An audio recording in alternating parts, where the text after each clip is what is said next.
you take the bad, you take them both, and there you have the facts of life. It's Thanksgiving. It's practically here, you guys. Did you cook your turkey? Did you call your family? Thanksgiving to me is a day to spend with the ones you love, your family. Whether it be the one you were born into or the one you found. It's definitely not a day that glorifies the brutalization and genocide of an entire race of people because we discovered a new land and say, I can already smell the turkey. Oh, that's me. Thanksgiving has always felt like a time to reunite with the ones you hold nearest and dearest, share the love, and prepare for the new year on the horizon. So in that spirit, let's take the good, let's take the bad, hell, let's take them both, and watch the Facts of Life reunion movie. What is up, nerds? My name is Travis, and this is Wonder Nerd. Let's talk about Facts of Life. We open on everyone's childhood crush, Mrs. Garrett, living her best life cruising and boozing and boning down sea captains. Hold on, I didn't know this movie took place on the fucking Titanic. I'll never let go, Miss Garrett. I'll never let go.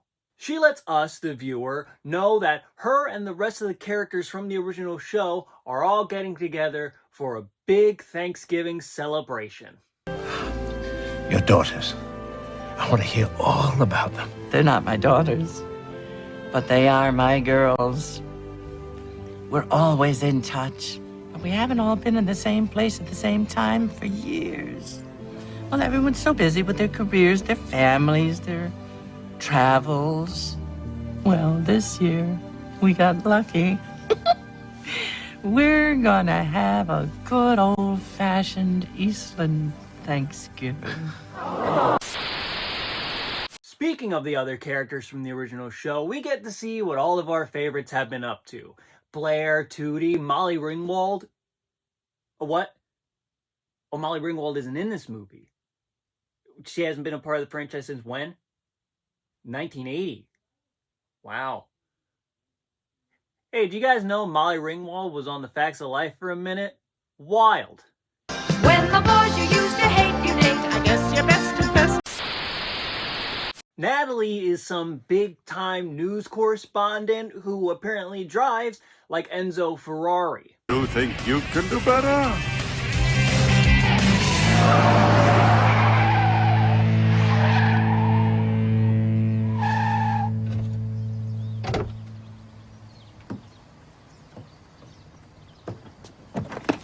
By the way, what kind of music is this? What is he grooving to? Because it's definitely not this. Better question, what accent is this? Who are they trying to imitate? What region? Excuse me, can you turn that down? I'm on the phone. And why aren't we moving? New York traffic. It's bad. Everywhere. Who are they trying to offend or not offend with this accent? It's very confusing because it's not consistent. Tootie, Call me Dorothy. Hello, Dorothy. Dorothy, grew up to be Oprah Winfrey. And that's not racist.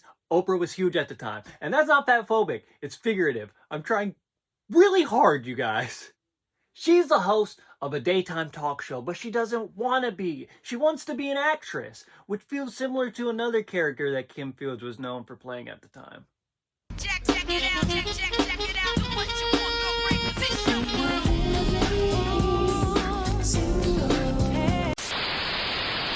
Blair grew up to be a likable, less cartoonishly evil, more feminine version of Donald Trump.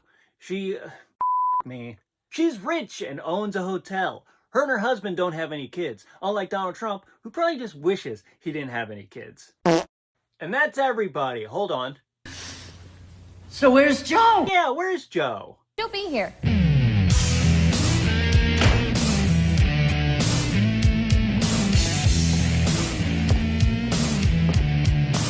Oh, hey, that must be Joe. It's Joe. Hey, Joe. What's everybody staring at? I don't think that's Joe. Nancy McKeon, who played Joe, wasn't able to be in this movie because she was busy working on another TV show. Joe's really, really sorry. But she and another cop from her division left last night to take a witness to testify at a mob trial. But I haven't seen her for a lifetime. Do you get it? She's replaced with her daughter, who doesn't really do anything. She kind of sucks. They pair her up with Tootie's daughter, who also doesn't really do much, but at least her character is more consistent. And the bellhop, who literally looks like a 37-year-old man. Hey, cool. I played the drums.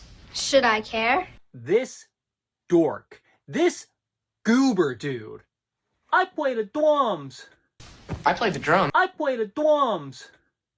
Loser. The main plot of this movie revolves around Natalie trying to date two guys at the same time without either one finding out. Classic. One of them is played by Barclay Hope. Great name. The other one is played by this guy who's hot but is terrible with burns. Mr. Plaid PJs here says he's in Peekskill to see you. I told him he must have the wrong Natalie. Oh, hang on. Evidence. Hey, Robbie, I think you left your chest upstairs there, brother. That's very funny. Howdy Doody wants his brain back. Eventually, these two find out about each other, because obviously they do. And at first, they're like, F this and bounce. But then they're like, you know what? I want me a piece of that baddie Natalie. Call her Battle. And they decide to have a competition to see who's best suited for her. What could go wrong? Oh, well, now, let's see. Political awareness, cultural literacy, shoe shopping. Shoe shopping? I asked for that one. Of course. What's the Mile High Club?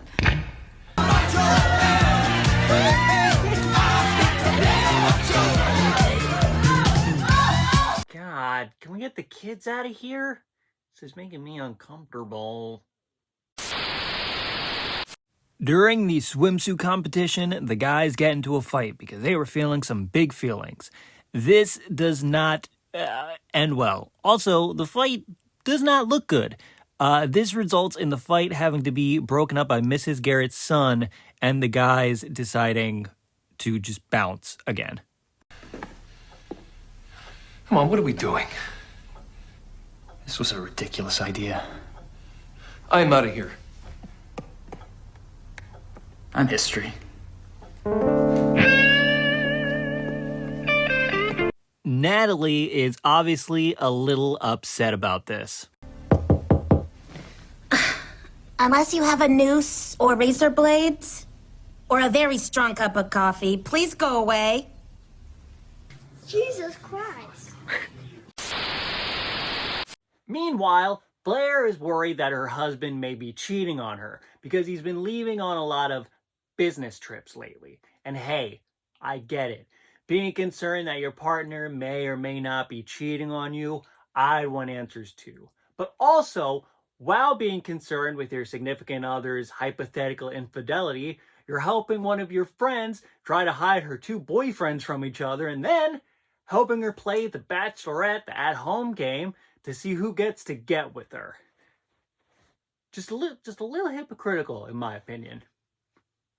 He may be a lying, cheating scoundrel, but he's my lying, cheating scoundrel. And I'm not gonna let him go without a fight. Atta girl. No! Boo! Bad takeaway. Wrong conclusion. Shame. Shame. Well, hello, Maggie. I'm Blair Warner. You must be the low-rent, off-the-rack bargain basement tart who's trying to flush 10 years of my marriage down the tube. So this cheap tawdry affair is the way Tad repays me after I stick by him during the lean times. Okay, so there weren't any lean times. Nevertheless, I stuck by him. Blair. I can't believe after all we've been through. Blair. What? They talk a lot about how big this hotel is. Like, it's just a gigantic palatial estate, but we only ever see the lobby, the kitchen, the bar, 2 or 3 rooms, and the front of the hotel. I get that it's a TV movie and they're not going to dedicate a lot of time to the details of the hotel. I mean, this isn't an H.P. Lovecraft novel, but still, it bothers me for some reason. I don't know. I'm weird and detail-oriented. The place ain't that big. Excusez-moi? Palatial Properties Digest just named its most spacious inn. There's a few bits in this movie that I think are hilarious for some reason that I'm sure no one else in the world thinks is funny, but I do. Excuse me, do you have a fax for me? Yeah. Thank you. Can I use the phone, please? Yeah. Excuse me, there is a sconce strobing in the bar. Well, of course there is. It is making my wife nauseous. Well, of course it is, and I will fix it. Hi, Steve. Oh, please hold. Raymond? Money is no object. I don't care if you have to call every plumber in the state of New York. I want that pipe fixed!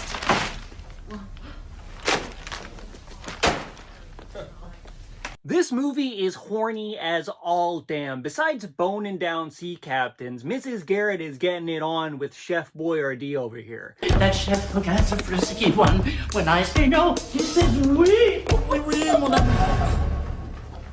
Chef Boyardee's geriatrics ready to fuck. Gross.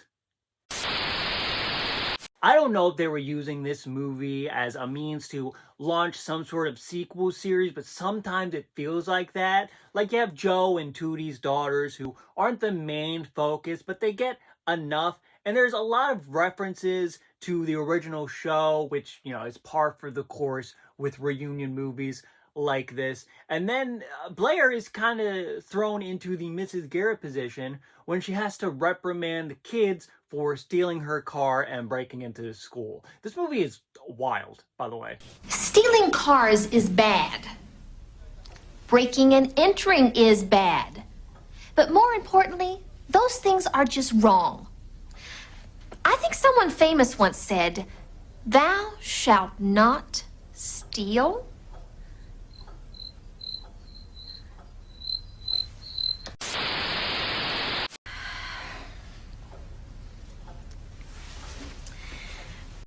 When I was at Eastland, my cousin Jerry came to visit me, and I was really embarrassed. Because Jerry has cerebral palsy.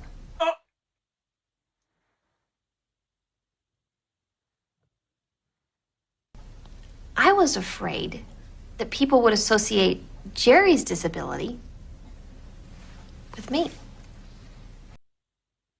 People really liked Jerry. They adored her.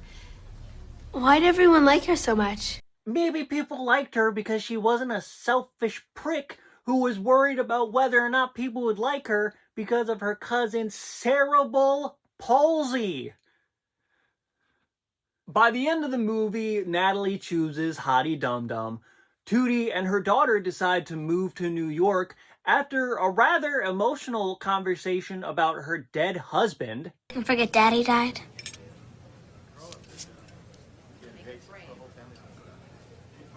So that I can forget how much I miss him.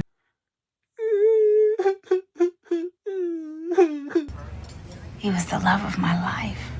Why don't you talk about him? Why don't we have pictures of him in the house? Because I didn't want to upset you. I'm starting to forget what he looked like. He used to call you his little love bucket. He loved you too. Yeah, no shit. Blair finds out her husband isn't cheating on her, but is rather spending time with abused and neglected children. Like I said, this movie, wild. I've been helping them out. Mr. Tad, could we still play pin the tail on the donkey? Absolutely, Benji. Just give me a few minutes, okay? Okay. He was the emergency.